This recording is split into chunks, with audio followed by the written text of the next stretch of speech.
The following is a message of the teaching ministry of Valley Bible Church in Billings, Montana. For more information, please visit our website at vbcmt.org. Well, good afternoon. Thanks for hanging with me. I realize people have to come and go, and thanks for being here. So we're going to look at session 3, which is God's vertically focused commandments, the first 4 commandments. Again, all of these things, at times I provided too much information, and there's always more to say, and I'm trying to be judicious, and so thanks for being patient if I have to put my foot in the accelerator, and other times not. But I'm going to go ahead and open in prayer. Thanks so much, Lord, for a great meal and chance to fellowship with your people, the brethren here, and the joy of being with them. I do pray you'd make this time profitable, and thank you for how we get a clear glimpse of some core values you had in mind for Israel that have a lot of carryover to us. Make our time profitable for your glory, be our strength, and I pray your Spirit would help us to be and do more than we could be and do on our own. In Jesus' name, amen. So the 10 Commandments, in my mind, present the core values of Yahweh's expectations for his covenant people. And so and by the way, I would say the rest of the Mosaic Law, the 315 or whatever of those were, are like an exposition of their a concrete development of the 10 Commandments. I wouldn't make a one-for-one correspondence, but they're fleshing out his expectations in a very lofty way stated in the 10 Commandments. And then we only have time to go through the first 4, but I think it's all of them have value. They're all part of God's value system. But the first 4, I just thought if I had to pick some, those are the ones I'd pick.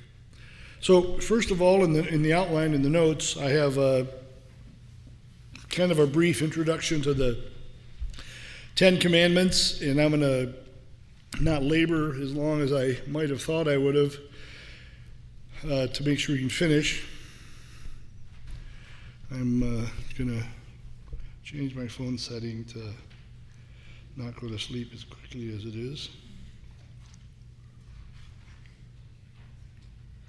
Sorry.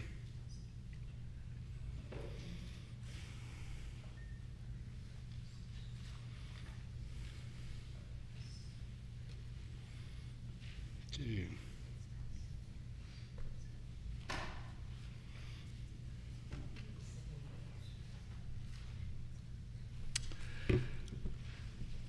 Yeah, and we'll talk more about this tomorrow again in Sunday school, but they are most directly addressing these first 4, Israel's relationship with the Lord in a very, very concrete way. But there are also several aspects of these commandments that are reemphasized in the New Testament as well. And we'll talk about some of those issues today and some maybe tomorrow morning. So part 1, introduction to the 10 Commandments. Basic overview of the first 5 chapters of Deuteronomy. Verses 1 to 5, you have in Deuteronomy a preamble that kind of introduces Moses and what his primary agenda is in giving these laws. And then you have chapters 1 to 4, are like a historical front porch, a historical retrospect. 1 to 3 is more history, then 4 is preaching based on that history. So it's kind of like a front porch to the book. And then you have chapters 5 all the way to chapter 26 are specific stipulations and general stipulations. The general stipulations, chapter 5 to 11, which include 2 of the passages we're going to look at. We looked at chapter 4, we'll look at chapter 6 after this, could be summed up as a call to covenant loyalty, a call to allegiance, a call to heartfelt living. And then in 12 to 26 are more what you think of when you think about law. It's going to be we'll talk about it, but the kind of the if-then law, the legal statements that are brief and succinct. That's coming, and then we'll be looking at some stuff after that tomorrow night. So this is in the general stipulation section, chapters 5 to 11. And God is calling his people to a life of loyalty. Again, I'm not going to develop some stuff here for the sake of time, but look at, I think it's page 2. Do you have a chart called a comparison of casuistic and apodictic law? Are you there? You see it? Okay. Those are snazzy words. It just is, it's like case law and Ten Commandment law, kind of. It's another way of saying it, but casuistic law, case law is what in the book of Exodus and Leviticus is a bunch of that. It's if-then. If in this situation, then this. So you have a circumstance, a precedent, if you will, and then the legislation itself. In Exodus 20:21, I think it is, when there are two guys fighting and somebody's wife is standing nearby and she tries to intervene and she's struck and her fruit departs and there is harm, there isn't harm. The if is the two guys fighting and she intervenes and then she's struck. And then the then is, what do we do? If there is harm, if there isn't harm. So you have to always keep in mind with the laws, the case law, which we're not looking at here, that the first part isn't the law. The first part is the issue being addressed. It isn't being high-fived. It isn't, it just is part of life. And so the conduct in that circumstance is what's being addressed. So notice on the left side, the casuistic or case law begins with if or when, usually in the third person, governed by a specific situation, often contains long and explanatory comments, writers, qualifications. Here's an example of one, Genesis 15. If there's a poor man among your brothers in any of the towns of the land that the Lord your God is giving you, that's the circumstance. And they're going to have that happen. They're going to be people whose the floor is caved in, the roof is collapsed, life is falling apart. So you're an Israelite, and you should be caring for fellow Israelites. And so here's the character of God coming through. Do not be hard-hearted or tight-fisted toward your poor brother. Rather be open-handed and freely lend him whatever he needs.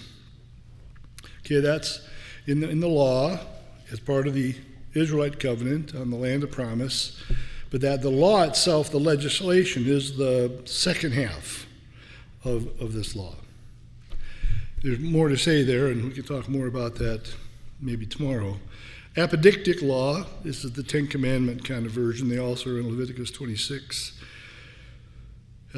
Exodus 20, Deuteronomy 5. Begins with the command, you shall, or you shall not, you must not.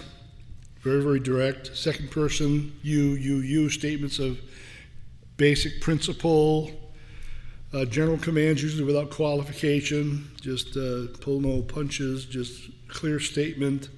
Like Exodus 23, you shall have no other gods before me, or Deuteronomy 5 as well. So just so you know that in the law, Deuteronomy has both kinds. 12 to 26 is mainly the case law. Ten Commandments are the apodictic law. And then just another kind of introductory thing. I thought Jim Hamilton has a helpful summary of the basic significance of each of the Ten Commandments. He appropriately emphasizes the centrality of Yahweh in each of these divine requirements that sometimes we don't get if we just don't think about it carefully. He writes, Yahweh is the most important thing about the Ten Commandments. When he gives voice to the inauguration of this covenant, the first thing he does is announce his own identity. I am Yahweh your God who brought you out of the land of Egypt and out of the house of slavery, which we'll talk about in a minute. And then notice the command, no gods before him, no carved images of him, no misuse of his name, no work on the day he hallowed and blessed, the Sabbath.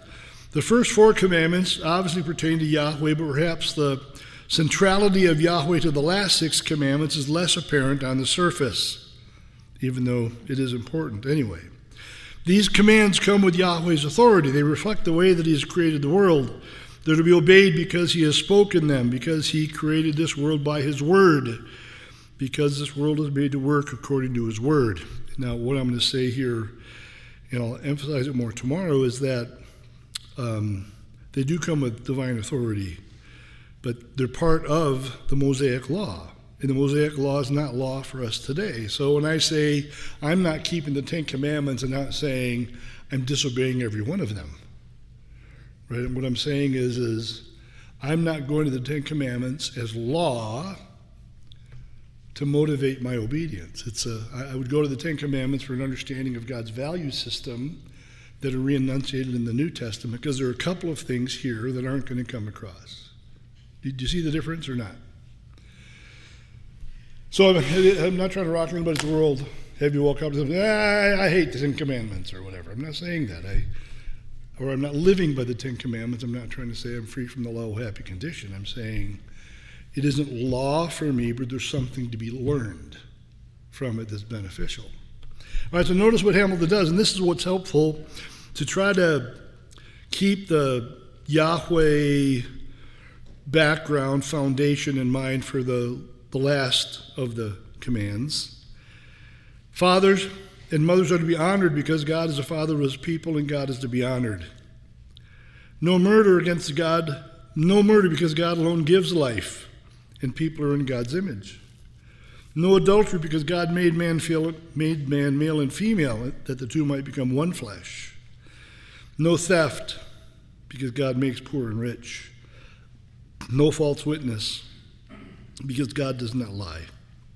No coveting because God alone is to satisfy, and at his right hand are pleasures forevermore. The authority and majesty and identity of Yahweh are central to all 10 of the commandments, and moral action is inseparably bound up with the worship of God. So we don't just have a legal focus with the 10 commandments. We're trying to remember who God is as the one who's giving us his value system that should motivate these truths. Because the thing like no coveting because God alone is to satisfy, people who covet aren't satisfied with what God provided for them.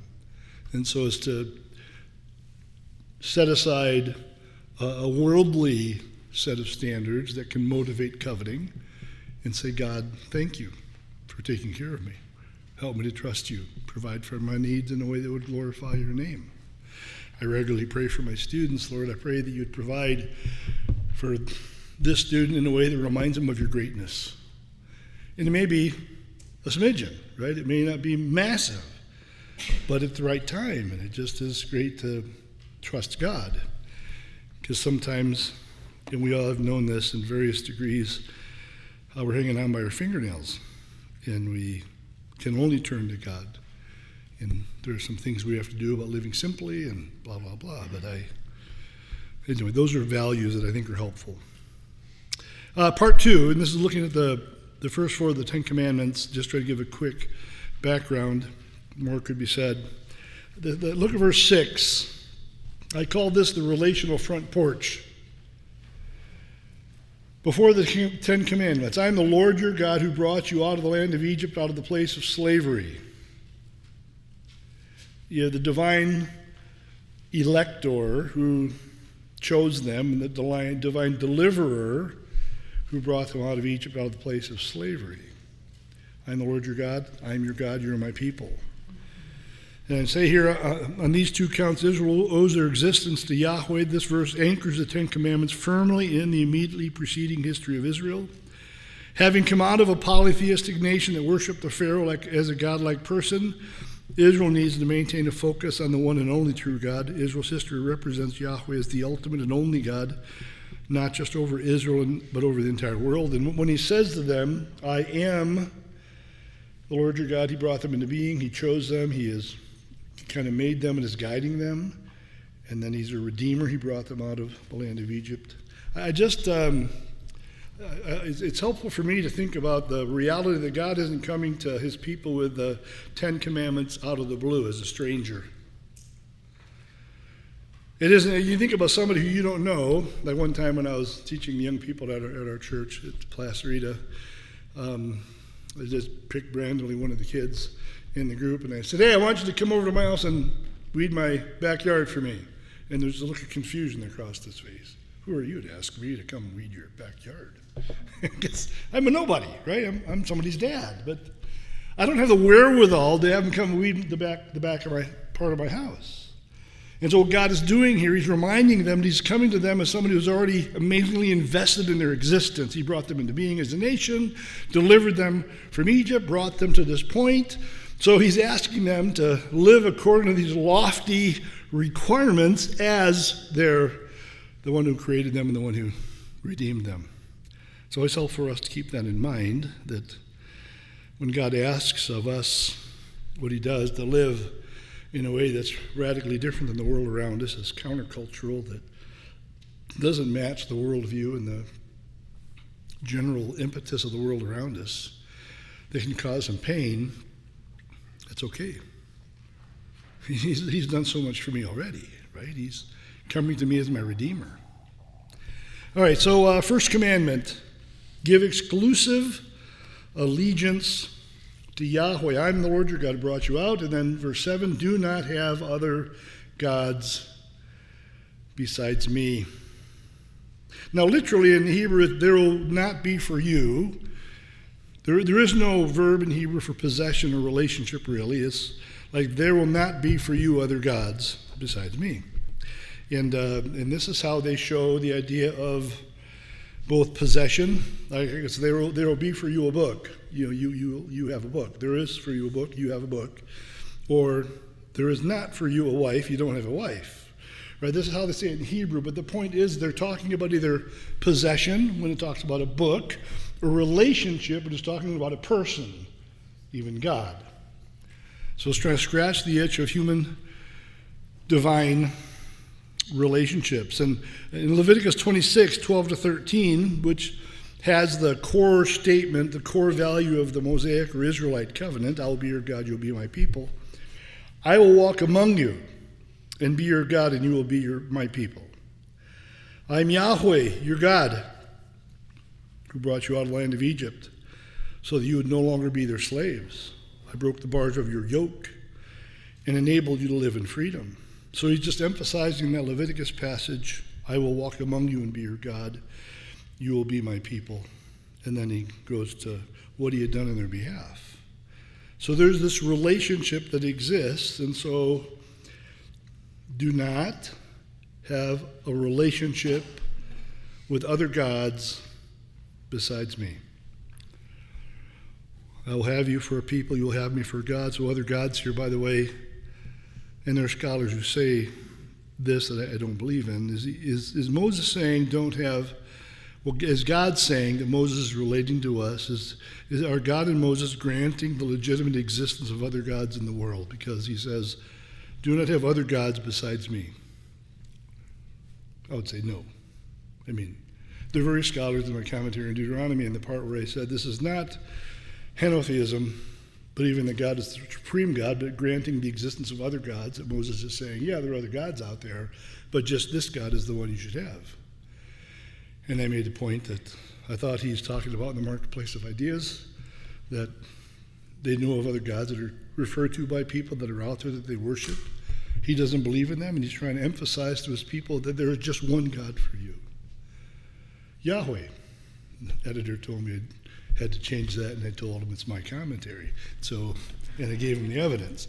Because I think he's using a statement here because of what God's people face, surrounded by a world, those polytheistic, all of those are not God's, small g, non-existent, empty windbags, that they non-existent but are in the marketplace of ideas, nobody, none of those except me. Moses is not granting the actual existence of other gods. And so in this literary context, the statement would be monotheistic, only God exists. Just so you know, if somebody tried to grab that and say he believes other gods, I'm not convinced of that at all. Remember the immediate context. Chapter 4 declared Yahweh's incomparability. No other God had ever done or said what Yahweh had done or said. That reality occasions only one response, the recognition that he is the one and only true God. To put it another way, there are no other gods for Israel. He's trying to demonstrate that what he has done was unparalleled. No other gods for you besides me. Lots of ways they translate that besides me, but I'm not going to go through all of those possible options. The point here, other gods must not be given the same other gods that might not even, that don't even exist, that are empty windbags, that have never done anything, but can be worshipped, other gods must not be given the same standing as Yahweh, for he exists alone as Israel's God. God will not allow any kind of syncretism. Syncretism, what's that? It's God plus. Worship of God plus. And that's not acceptable. Because any gods that they're going to worship, God Baal, Molech, Chemosh, others, Tammuz, others that are referred to in Scripture are illusions. They're images they have made of them, and they have a worship system around them. Never done a thing. Never concrete. But yet, people are enamored by them so often. So don't let anything, not just an alleged God, anything, have first place in your life besides Yahweh, the one and only true God. And let me just emphasize something here. It will come up again here, but I want you to understand, I do believe that what the Bible, the Old Testament is, it presents God and God alone, a monotheism, one God instead of many. In the larger world of the Middle East, there's worship of many gods. But I think what the Ten Commandments are addressing doesn't involve the philosophical orthodoxy of just monotheism, one God. I think it's talking about the exclusive reality of one God for you. I'll say something in a moment to clarify that. So the command is not so much an apologetic for the sole existence of Yahweh, then, as it is a prohibition about them allowing in his same company at the same level as a theocratic rival. Summary of the big idea. The agenda of this verse is not to make a statement on the existence of other gods, even though it's true. The Bible presents God as the only God. It simply prohibits, because when it says other gods, he's not saying they're out there. It simply prohibits Israel from having any other gods in addition to Yahweh, all empty windbags, but still a corruption of their heart.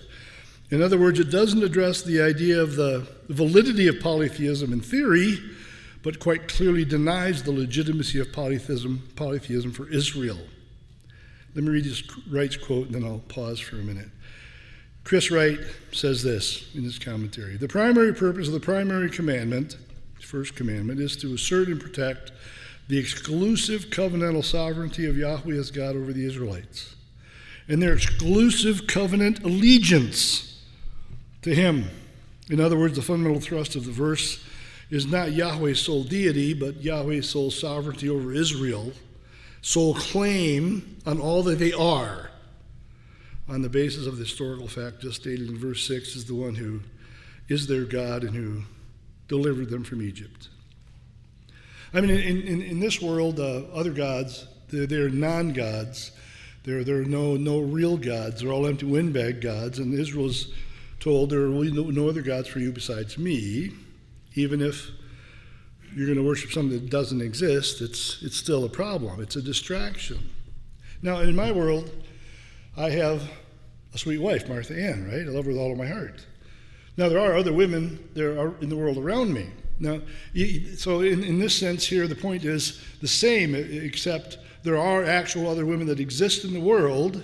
In that world, there are no other women for me because I have pursued a lifelong, committed relationship with Martha Ann. So it's a similar deal, except there are other women out there, and this is an exclusive requirement that I gladly embrace. It's not that here in Deuteronomy, there are no other gods that exist. All of them are empty windbags. And the language used here, I mean, they could have said, Mike, once you married Martha Ann, no other girls for you, which I'm totally good with, right? That's the whole one of the goals of my life, right? I told Martha Ann, I have sought to, and I am loving you with purity, and I want to do that until the day I die. I don't want to be a blemish in God's name. I don't want to violate the vows I've made to her. I want to honor God in that. All right, so, but in this case here with Moses, he wants them to know that there needs to be this total focus on God as the ultimate leader and Lord of their lives, their Savior. All right, so it's talking about practical loyalty, not philosophical orthodoxy. And so what does the Lord prohibit here? You must not break your exclusive relationship with me, is the point. First commandment. Second commandment. And this is where there are some differences of opinion. I would say the second commandment, allow Yahweh alone to define his image. Allow Yahweh alone to define his image. We're going to look at those verses. There's a prohibition against constructing images of Yahweh, verse 8. And this raises the question, do these verses belong to the first commandment, addressing the problem of idolatry, worshiping other gods? The first one dealt with the big issue like in a big picture way, and the second one is saying, and don't make any images of those other empty windbag gods.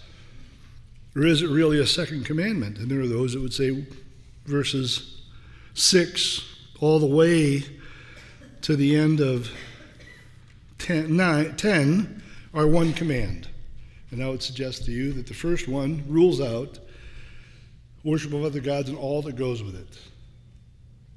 Anything that would distract you from the worship of Yahweh, making any images of that empty windbag god, all of that is rejected.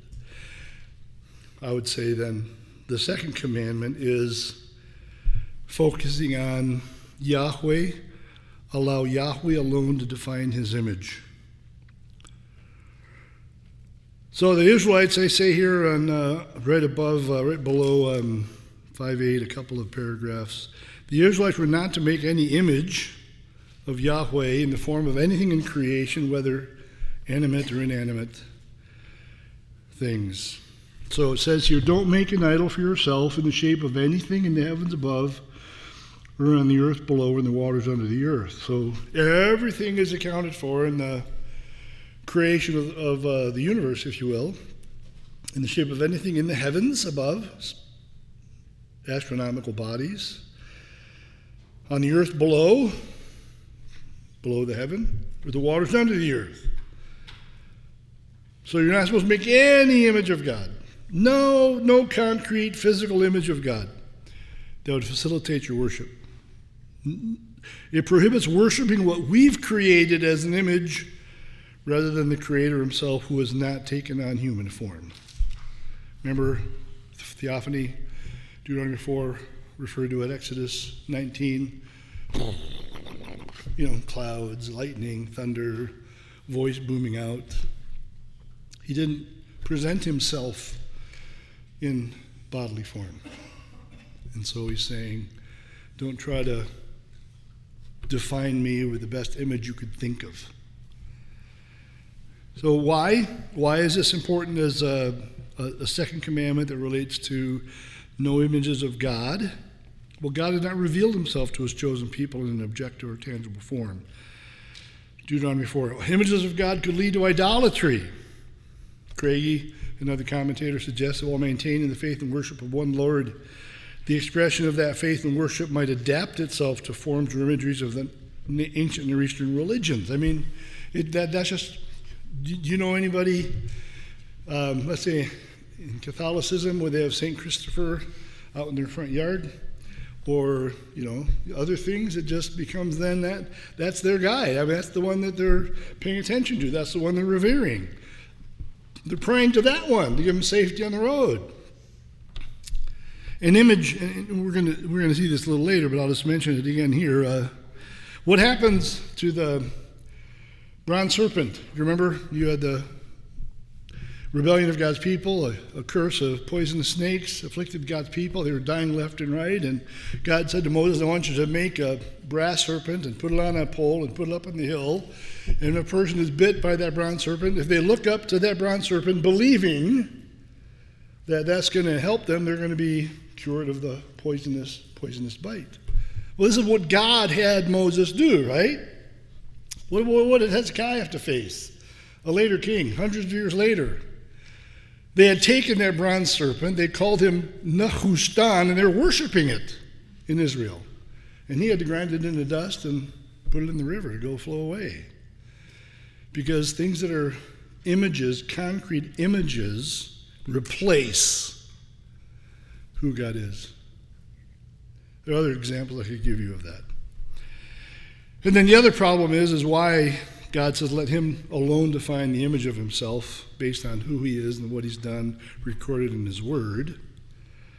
An image implies it confines the greatness and transcendence of God. Wright says this: Yahweh is the living God, and any carved statue is necessarily lifeless. Something that can do nothing is no image of the God who can do all things. Yahweh is the God who, though he cannot be seen, speaks through his word, even audibly to certain prophetic individuals in Moses. Any attempt to turn God into a voiceless statue gags God. Yahweh is the incomparable God. It is futile to imagine anything in heaven, above and earth beneath and the waters below that could be an adequate representation. By making him in an image, we've degraded him to something comparable. It may be the best thing you could think of, but it doesn't satisfy the full dimensions of a great God. So, and then you might wonder, does this prohibit people or churches from having an image of a cross someplace, or you have Sunday school curriculum that may have a picture of Jesus, a human concoction, but a picture of Jesus, or a necklace with Jesus kind of on a cross? I'm not a big fan of that personally for me, but I would say that's not a problem. That's not what this is addressing, because Jesus took on human form. He died on the cross. So if that's a magic charm, then that's a problem, right? If that's something that is distracting you from the worship of God, it's a problem. If it is a genuine impetus for your gratitude for the transforming power of the gospel through Christ, well, yeah, I understand.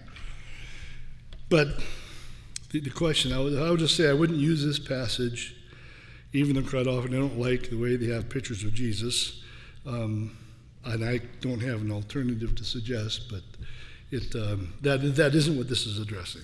Or angels, because there are two angels, cherubim on the Ark of the Covenant and other places.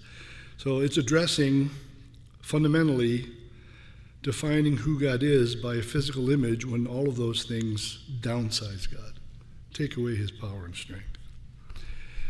All right, then prohibition against worshiping those images. Okay, that's totally, don't make them, and then of course don't worship them. The prohibition in the first part of verse 9. You must not bow down to them or worship them. Pretty clear. Don't bow down to them or worship them. Whether you prostrate yourself before them, don't worship them. Don't give them your allegiance, your awe, your reverence, your heart. And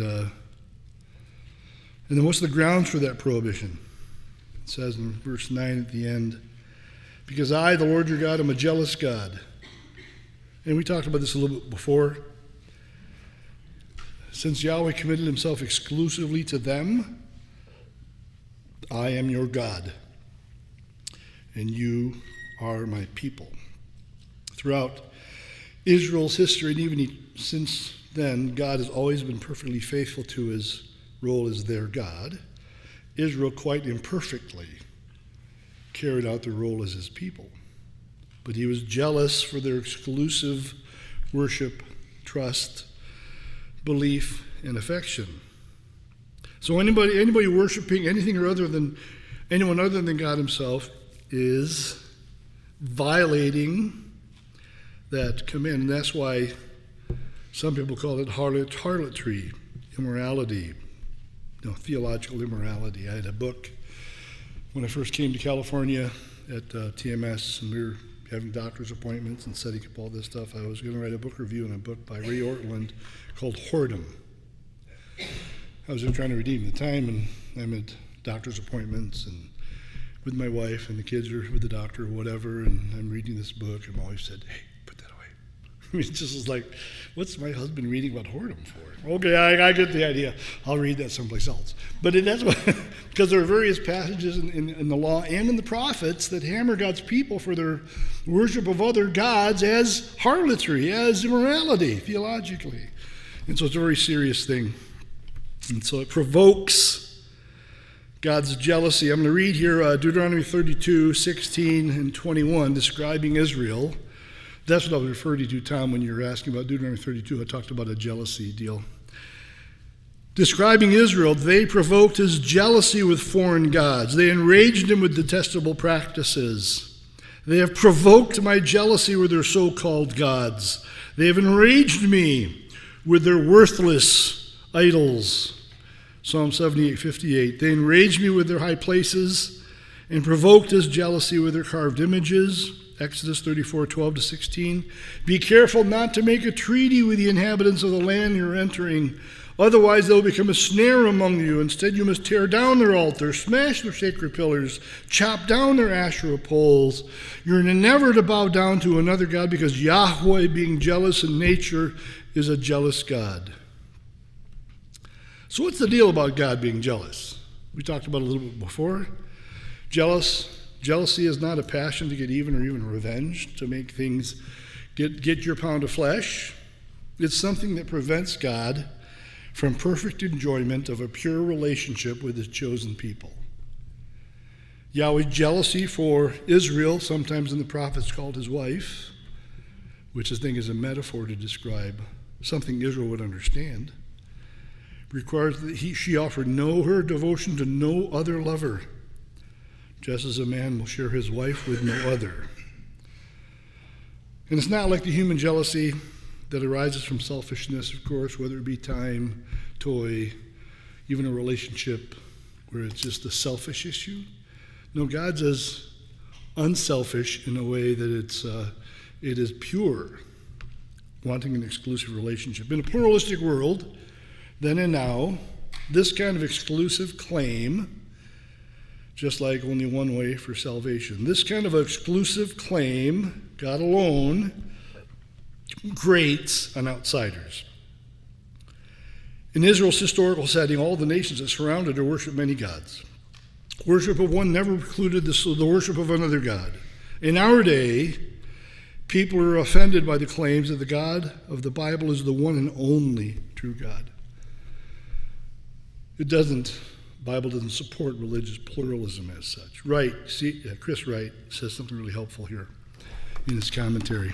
A God who is not jealous for the reciprocal commitment of God's people would be as contemptible as a husband who didn't care whether or not his wife was faithful to him, or a wife with her husband.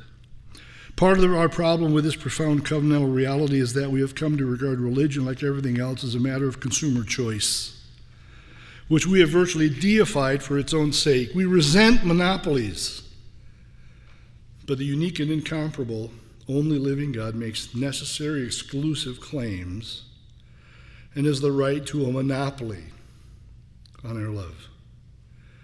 So the point here is let God define himself and don't worship any other images, because that violates the exclusive commitment Yahweh expects from his followers. Not something minor, it's major. And it just in our world, that kind of exclusivity is sadly and increasingly less common.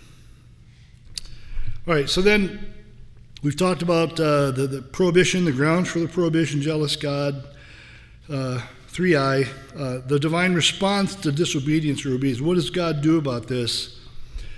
And this is where we can spend a lot of time, but I'm going to try to cover it as clearly as I can. So verse 9, you must not bow down to them or worship them, because I, the Lord your God, am a jealous God. And here comes the tough part. Punishing the children for the father's sin to the third and fourth generation of those who hate me, but showing faithful love to 1,000 generations of those who love me and keep my commands. Hey, what is that? Well, I asked some questions here in the notes. Are people going to be punished for the sins of others? Short answer, no. Okay. Does Moses here refer to cross-generational retribution? The idea that later generations will be held responsible for the sins that their ancestors committed. Some scholars have suggested that God would regard the descendants of a sinner as guilty for that person's sin, as far as the fourth generation after the sin committed. There's a A commentator who has a lot of good things, Jeff Tegay, in his commentary on Deuteronomy, in Deuteronomy 24, talks about this is an example of cross-generational retribution, where the later generation is held responsible for the former generation's sin. And there's something interesting that causes them to have a conniption with the Jews. We have all of our books of the Old Testament are regarded as canonical. They're normative. They're authoritative. They're given by God to his people. And there was a time when some of the Jews, in the period of Judaism after the 2nd century and beyond, they wanted to toss the book of Ezekiel because they say Ezekiel contradicted this commandment.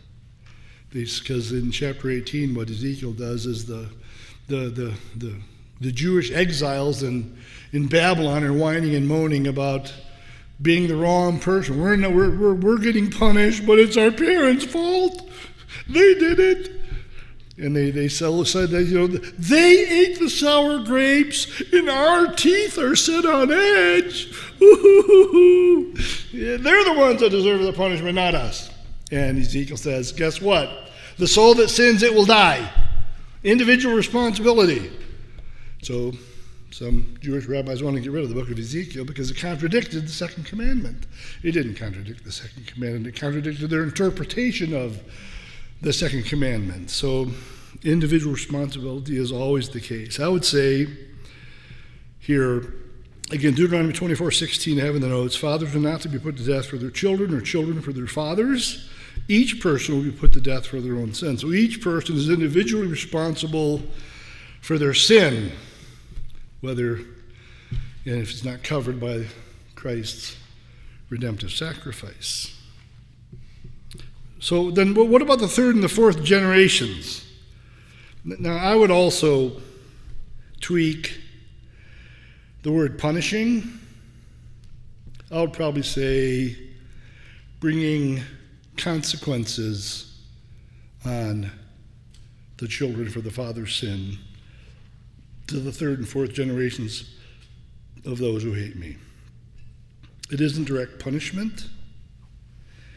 And we all know people who have pursued a life of sin, whether it's alcoholism, drug abuse, all kinds of things. And there are ways that hammers some things about their own kids, right? Whether it be a pre kind of inclination for alcohol, or it could be genetic consequences with drug use in the womb, or there are consequences to sin that aren't direct punishment, but there could be ways it impacts the next generation. So I would change the word punish to bring consequences of the father's sin. So the mention of the third and fourth generation, by the way, both times you have generation in your passages, it isn't in Hebrew. So it says, punishing the children for the father's sin of the third and fourth of those who hate me, and showing faithful love to 1,000 of those who love me.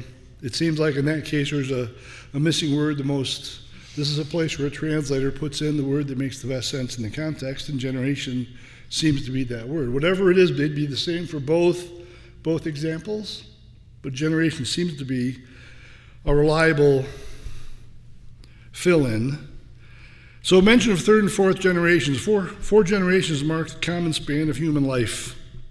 All right, so I'm older than dirt. I'm 68, but our kids have got married late, and we have 10 grandkids, but we're not going to see great-grandkids. Our oldest grandson is 7, right? So it just, we kind of started, we didn't start late. We got married and had 8 kids, and they just started late. So the point is though most people, like my wife's mom, when she died 12 years ago or so, we had a family reunion on the Sunday before she died. We didn't know she was going to die.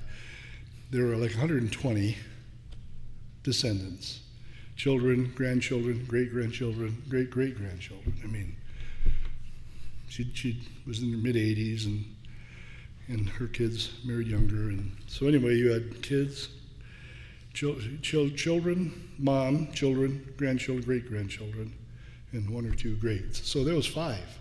But most people only have, the max they see in life are 4 generations. And then they die, right? So I think third to fourth generation is as far as you could conceive. A person who lives by covenant treachery creates images of God that are corrupting, that chop him off at the knees, if you will, that take away his incomparability, and then worship those images. That kind of a life, being brought up in that kind of a life, could have consequences of children and grandchildren and great-grandchildren carrying on that covenant treachery, as far as you can imagine. And so, what about the concept of individual responsibility? Again, it's not responsibility like punishment. It just is consequences of being brought up in a sinful environment. I mean, my mom, her dad was an alcoholic. He had 5 wives and multiple sets of kids, was irresponsible, didn't want to take care of them, but didn't want to give them up for adoption. So my mom bounced around foster homes and orphanages. In God's mercy and grace, though, at a little older than primary age, she was in a home of a believing family, and she accepted Christ, and God redirected that ship. But I tell you, my mom's family are thugs and bums. I'm in that family name.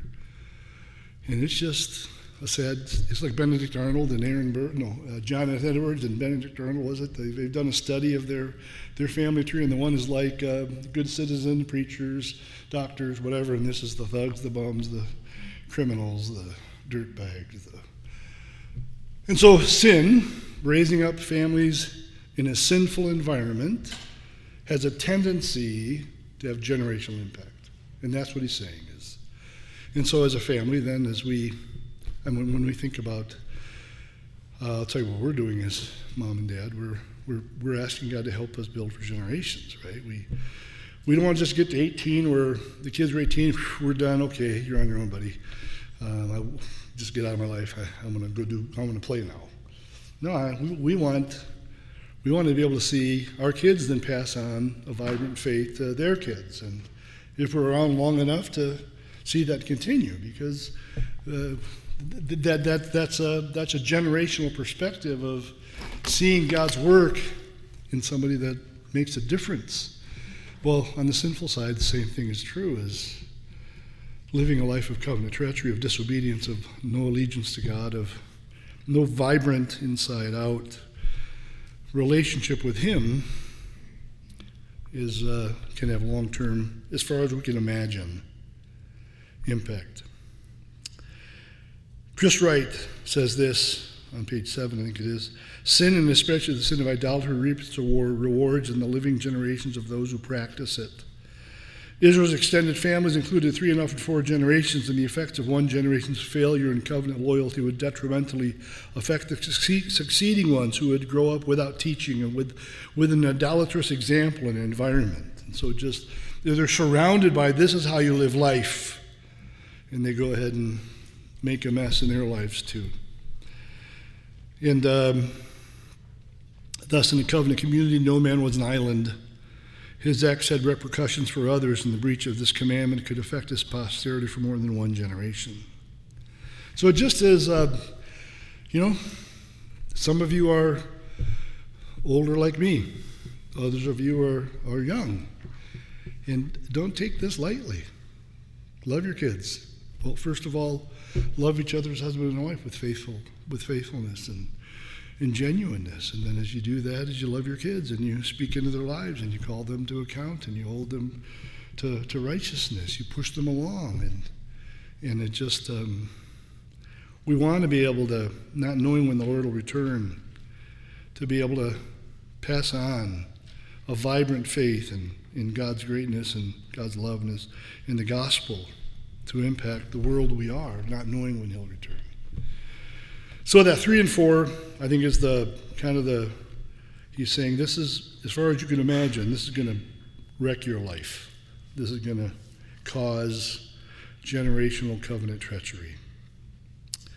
How about the next one? Covenant faithfulness for those who love Yahweh as long as 1,000 generations. So the punishing, I think, is bringing the consequences of this covenant treachery on the third and fourth generation. Verse 10 is easier, showing faithful love to 1,000 generations of those who love me and keep my commands. The covenant faithfulness, the word here is chesed. It's a Hebrew word that some of you have heard only. I don't say Hebrew words just for fun, but sometimes you've heard those before. It's talking about a faithfulness in the context of a relationship. God is perfectly faithful. And for us to have this word chesed, it's to be faithful in pursuing our great God in our relationship with him. So those who are characterized by covenant faithfulness, that in this case would be worshiping God exclusively from the heart, inside out loyalty. The point is, this is not a guarantee, this is not a prediction, but the point is that this often is way beyond comprehension. I mean, I'm here because of the intervention of God in my dad's life and my mom's life. My dad, an Italian Catholic, and my mom, just a dysfunctional family. And the Lord redirected our ship, right? Praise God. I'm so thankful. I always thought I had a boring testimony. I got saved at 5. And that was okay. And God saved me from a bunch of stuff. But I just, as I heard more about my parents, it was just so grateful for God changing that ship direction in my parents' lives that came into my life. But I would just say that the issue here is as we think about wanting to build for generations, I don't want to just have me survive and Martha and I survive our kids getting to 18. I want to see our grandkids love the Lord and do what God wants. And then if we're alive, to our grandkids to be lights in a dark world and a blessing in a local church and all of that.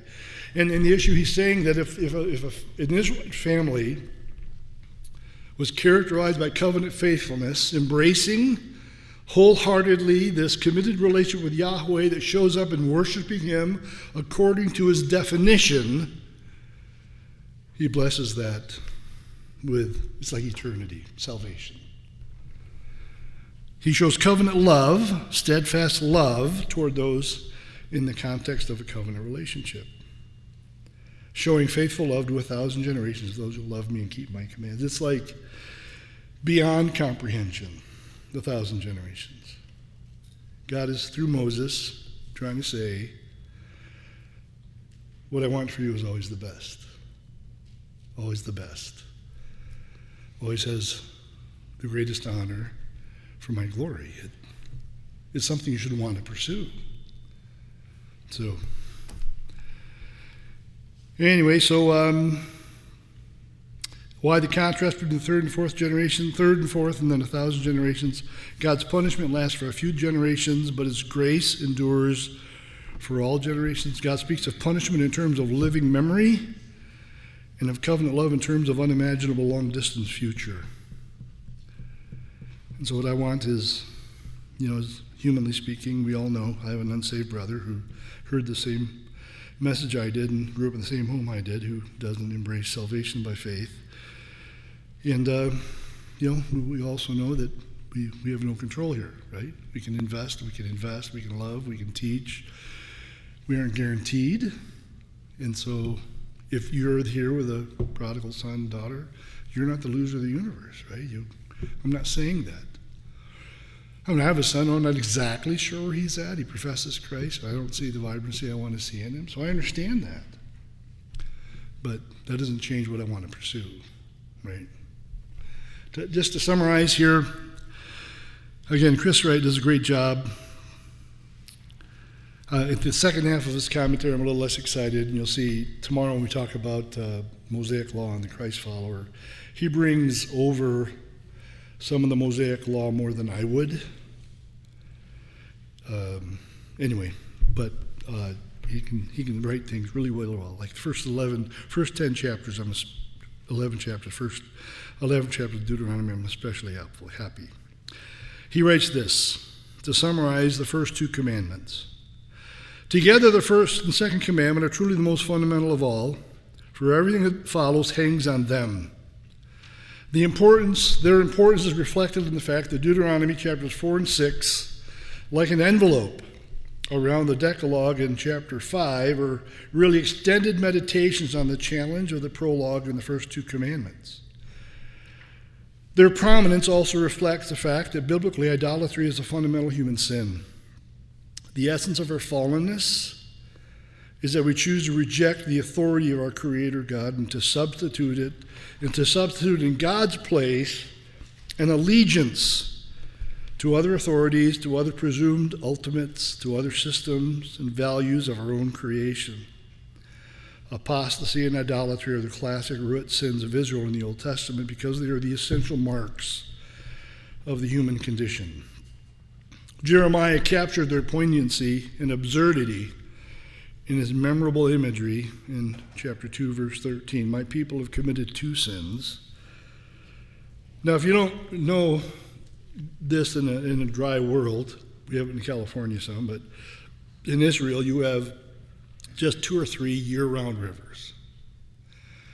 And then your next best source would be springs with good flowing water from an aquifer. You could drill down to or at the bottom of a hill quite often they poke through the ground and you could harvest that water. You'd have rain, of course, but that leads to the third one. It is the least fun one, and that's a cistern.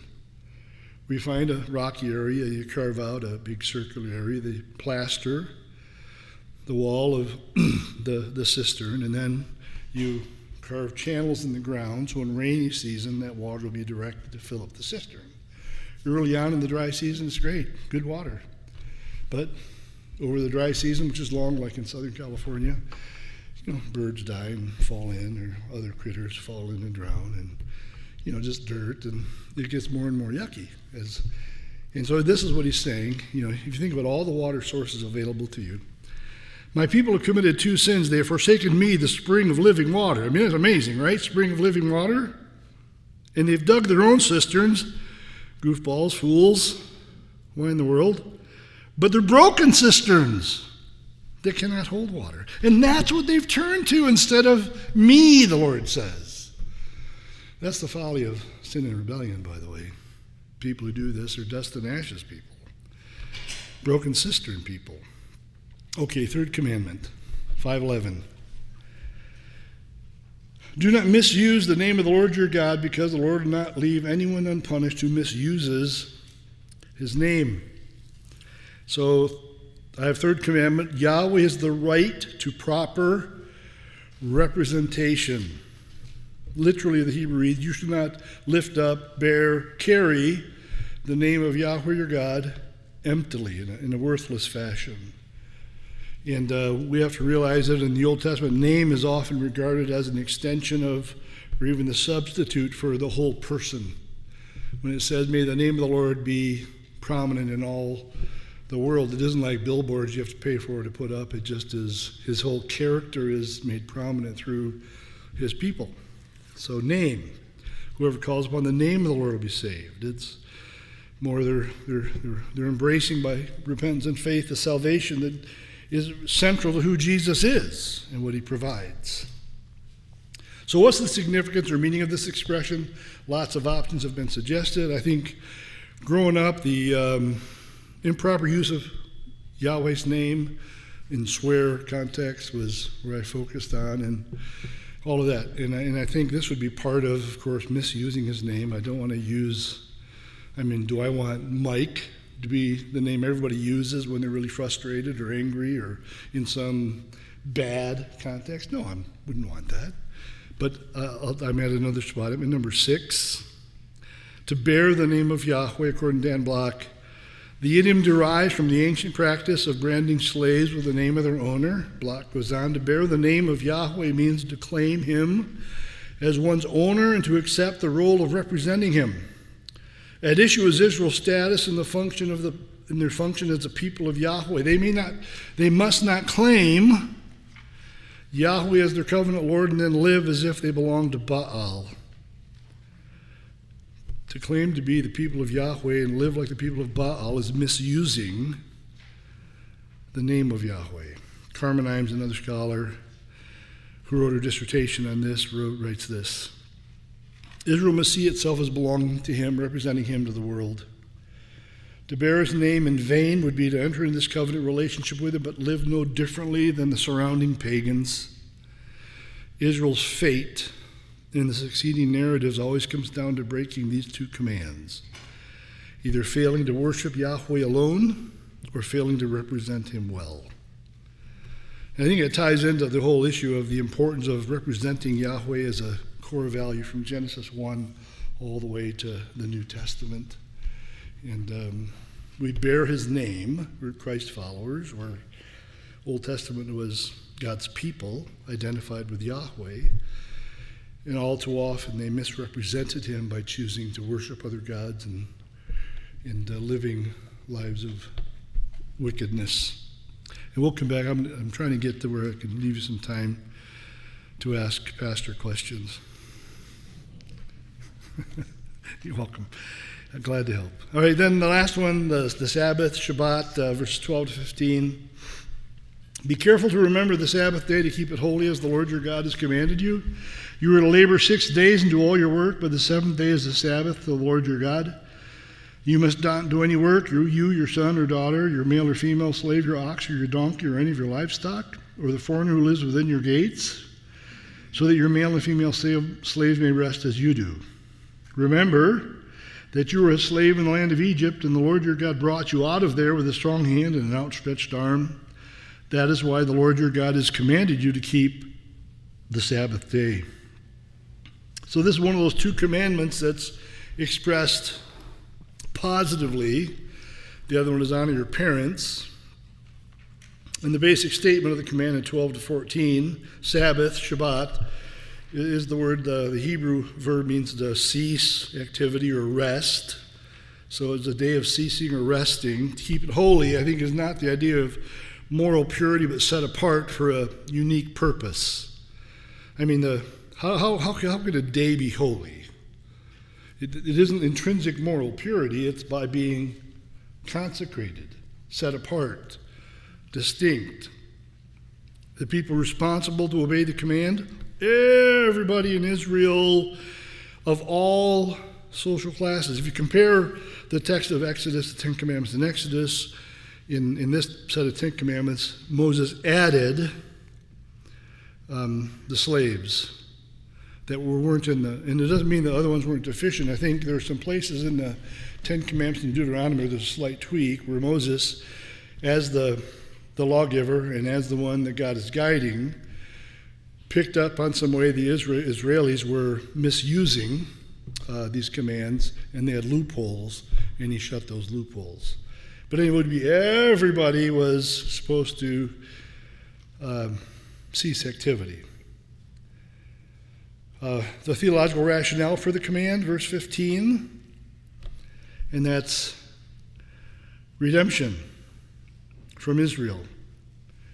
Remember that you were a slave in the land of Egypt, and the Lord your God brought you out of there with a strong hand and an outstretched arm. And if you read the book of Exodus 20, the rationale there is different. It's the creative week. 6 days he worked, 7 he rested. And I think these are not competitive rationales.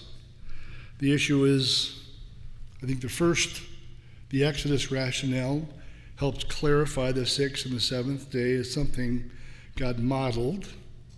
It wasn't that God ran out of gas, he was tired out, he needed to take a nap or take a day off, and so he had a day of rest. It was to model something that was important. And so the rationale is given to help people understand 6 days, and then a 7th day was a Shabbat, was the Sabbath.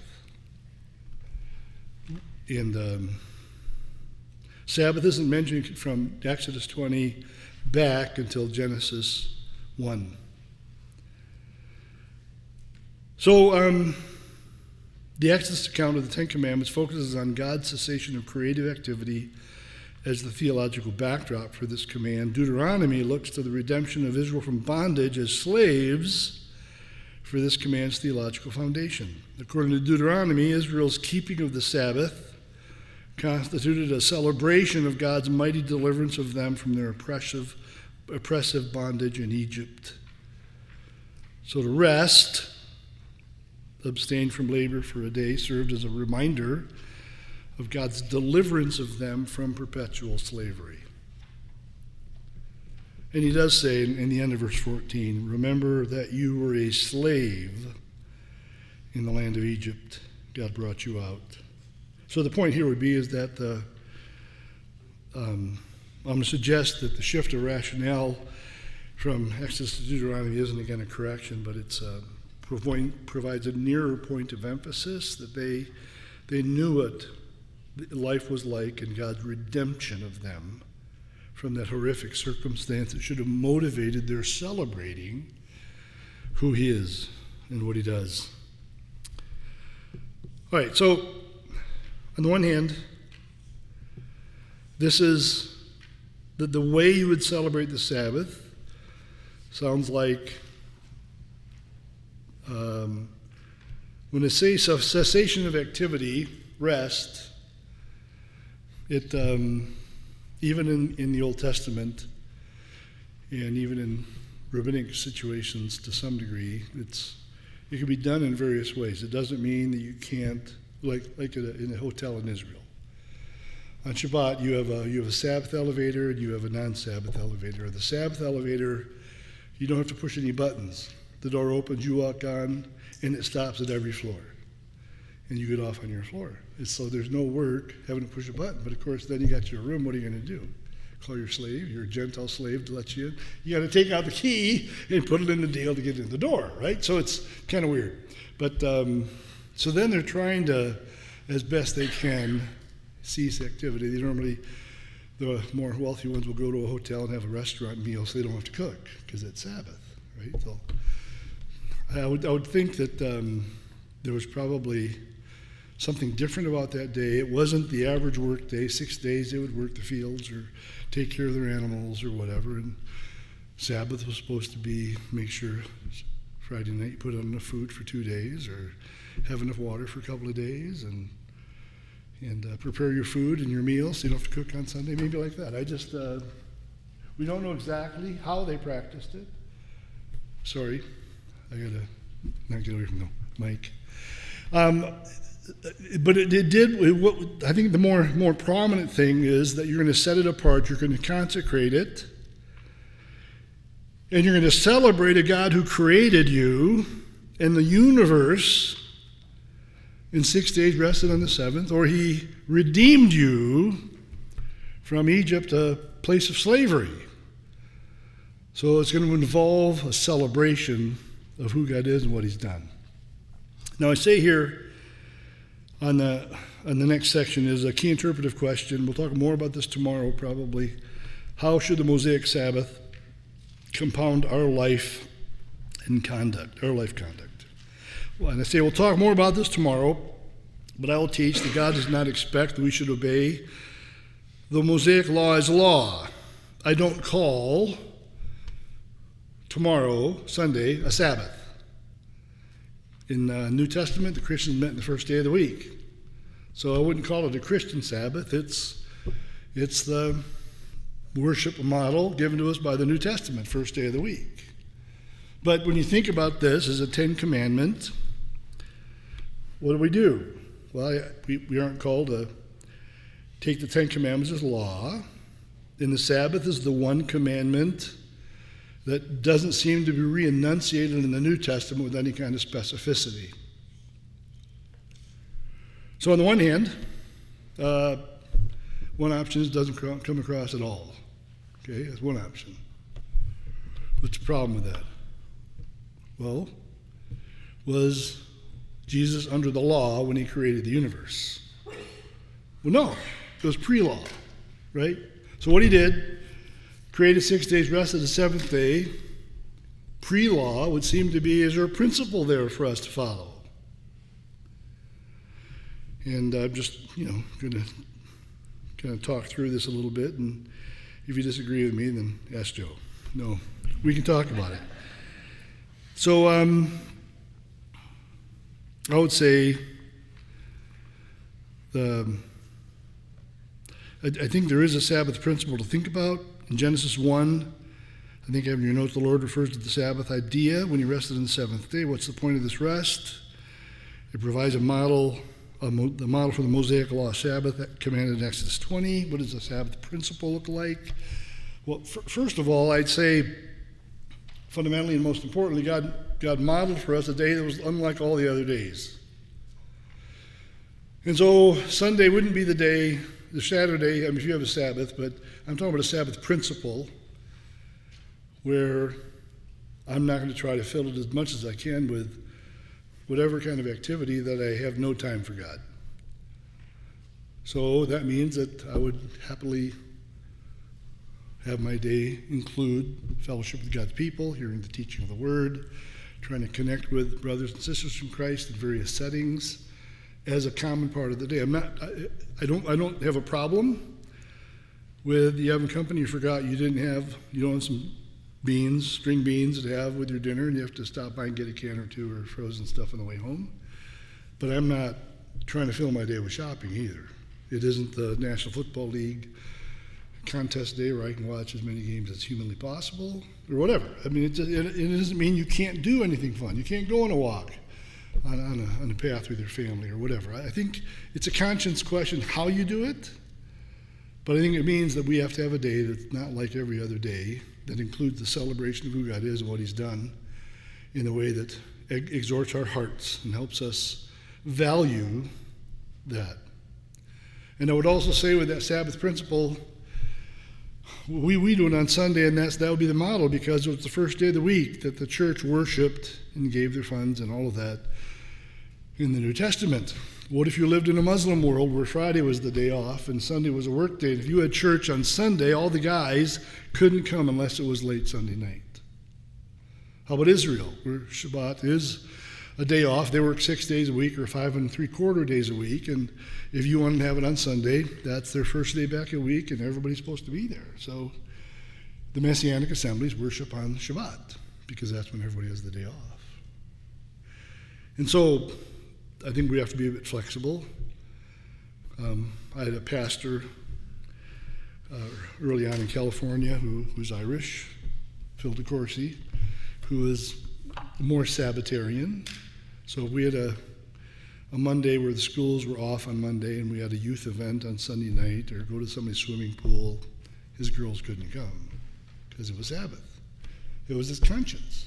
He didn't ask the rest of us to do that, but that's what he did. And I believe in a family conscience. I believe that Mom and Dad, Martha Ann and me, our hand is on the rudder of the ship Grisanti, and we're going to try to live out our conscience, and there are going to be ways that I may not be Deacon or Elder Joe or Sam, but it isn't, we're more spiritual. We're trying to live out our conscience. So I think there is some variety in how we would celebrate this, but it isn't law, and it isn't exactly what the fourth commandment was in the Mosaic Law, in a primary agricultural environment, and all of that. And it's not re-enunciated in any kind of clear way in the New Testament, so I'd say I have to have a day that isn't like the other days, where I can worship, learn, fellowship, hear the Word, exhort one another to love and good works. Even then you have to ask, play in the backyard, go for a walk. I'm okay with all of that if it doesn't crowd out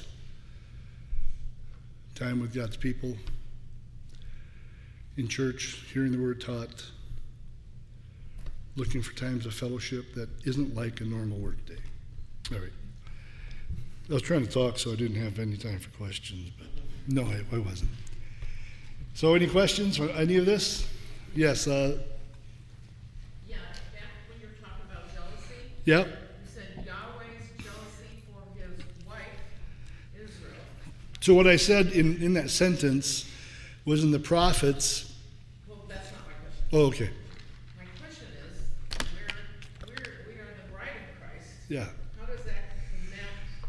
Yeah, I would say in the New Testament, the reference to the church as the bride of Christ is maybe a tighter theological metaphor, where he's using that bride of Christ as part of the marriage supper of the Lamb and other things.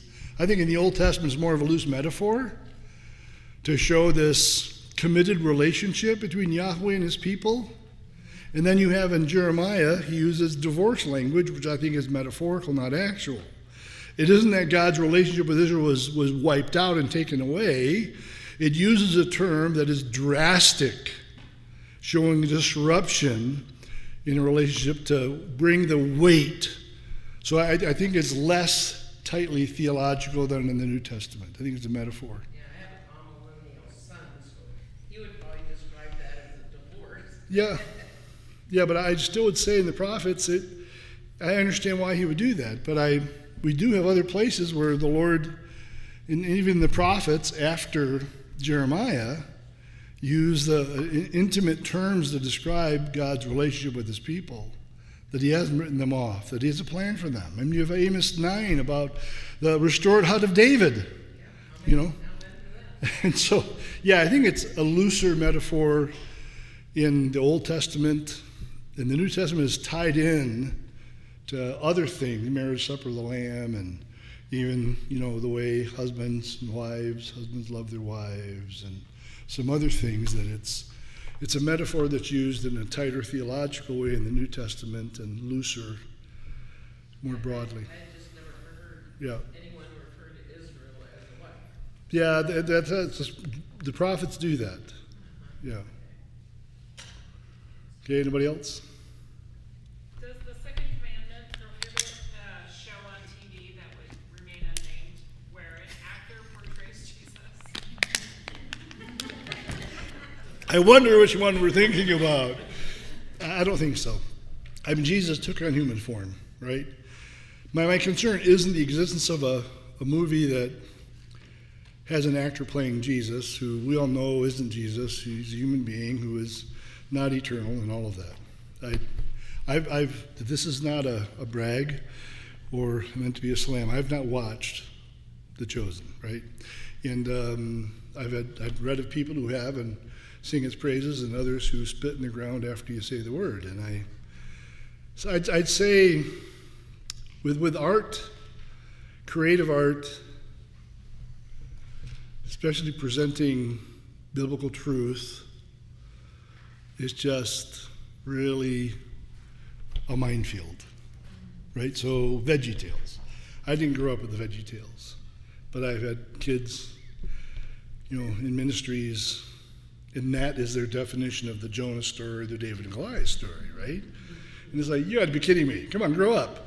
And that just is how they've learned it. And I think there are tools. I mean, we have tapes we've listened to. Patch the Pirate. I don't know if you've ever heard of Patch the Pirate, but anyway, there's some kids songs that have characters and whatever that are helpful to help them grasp concepts, or left behind. Okay, we read and listened to that series. It was a Drive to Montana deal, and it wasn't my theology textbook. It wasn't like I knew that's exactly how it was going to happen.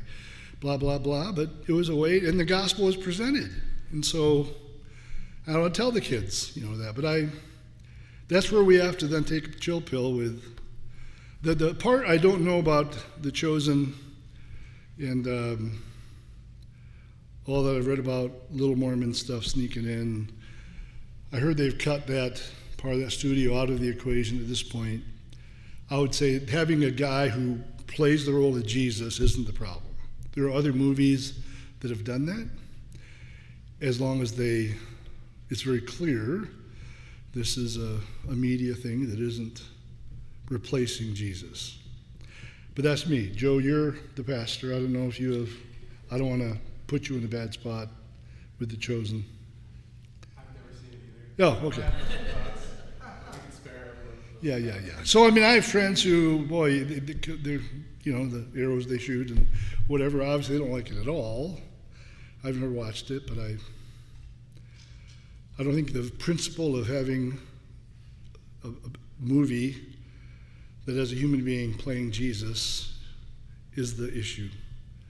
It's whether truth is presented. And then the other problem is, of course, and this is with other movies as well on biblical issues or some video presentation, is there's artistic license where you have to have narratives that aren't in the Bible to fill in. Otherwise, you're kind of like, okay, what happened? I mean, you jumped from here and you went nothing, and then you jumped in here and it's like, well, what happened? I mean, you just have to realize that there's going to be things that aren't biblical, but aren't non-biblical. Yeah, anyway, what do I know? You know, you quoted this interesting quote from the C. Wright. Yeah. The last sentence, apostasy and idolatry are the classic root sins of Israel in the Old Testament. Would you say that apostasy and idolatry are the classic root sins, period? And if we were trying to consider our American culture and like what's going on, you know, around the world, it seems like apostasy is like a huge problem. But I don't see a lot of people worshiping Yeah. in this sense. Yeah, I would agree.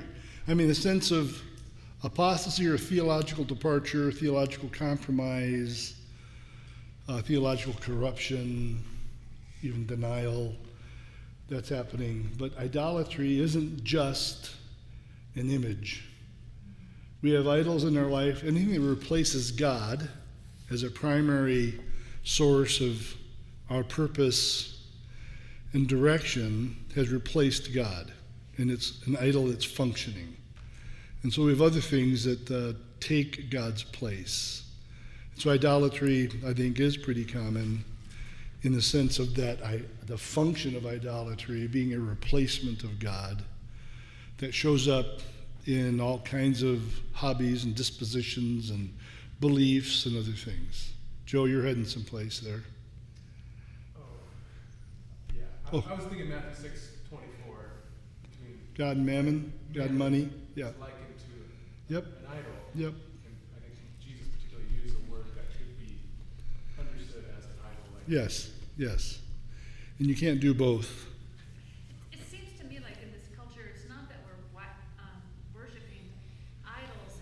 It seems like our culture is focused on worshiping ourselves. Well, I still would say, when you say worship, the worship is so broadly used. I mean, like we were saying last night, I think it's wrong to equate worship with just music. Worship is obedience. Worshipful life is an obedient life. I do think it's heart captivating. So if we're worshiping the Lord, we're pursuing Him, He's the one who's captivated our hearts and is defining who we are and how we should live. And there are other things that captivate our hearts. In hobbies, Facebook, sports, whatever. And so I do think that it's a replacement, is really replacing the role of God in our lives that should be dominant, should be most fundamentally important. And so, I mean, I do think it's a bigger problem. I think it is a fundamentally important and sad problem where we have God replacements that are captivating our hearts and are really at the center of what we value. But anyway, the point is, there may be other primary, worst, or most dominant sins that are out there, and maybe one should be adjusted, but I do think those are both big problems. I do think we need to be aware, though, that myths of like the Norse gods or whatever are actually making a comeback. I know a God personally that believes Thor is God. He truly believes that. Yeah. So I mean, we've got to be careful on saying, well, we're in America, we're educated, we don't bow down to wood and stone idols. We're going back to that. Well, yeah, and I would say, being a multicultural culture, Asian folks who have ancestor worship and they come here and they have their mantle with, I mean, there are fundamentally idolatrous Muslims have, they would call it an idol, but replacements of God, right. I mean, I do think you're right. It isn't like we're free from that. I do think that there's a lot of people in America who have something different than that, and all of those things are problematic because they're replacing or standing in the way of grasping a God who deserves their allegiance. Growing up, I always heard Yep.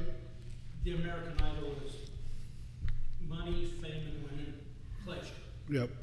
Which it's true, those are, but these wood and stone idols are, like you said, because of the diversity, the melting pot of the world is America.